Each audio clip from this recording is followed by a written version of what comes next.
Sinfdoshlar kontrol o'ynaymiz deb to'planib turishsa, bitta oshnamiz keldi. Bolalar ozgina xizmat bo'ldi. Nima xizmat do'stim desam, 7 million 200 mingga deb berdi qichqirib. 7 million 200 mingga deb berdi. Mebel oldim. Uylanayotgan uyimga ashuni olib kirish kerak, yordaminglar kerak dedi. Bolalar shujon gapsiz yo'q dedim. Yana 2-3 ta bola keldi.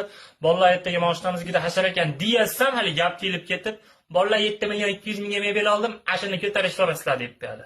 Ikkinchi marta gapiryapti. Kelib keyin yana 2-3 ta bola keldi. Yana tiqishtiryapti ona 7 million 200 ming olgan mebelini to'taq.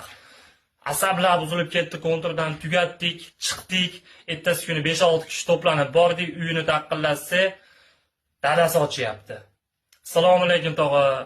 Nima xizmat edi deb so'raysiz, nima muomala qilasiz? Kirsam, ha ko'rmaysizmi deb berdi. Mana oshnalar deb berdi. 7 million 200 mingga mebel olib deb dadasi aytyapti endi. Buyda amigaski yaxshi ham 7 millionga olsan, 7 ming dollarga emas. Kelab Tog'alar bitta iltimos, propiska bo'lsanglar ko'paytiraylik. O'zim originalim 100 ming talab bo'lib ketdi.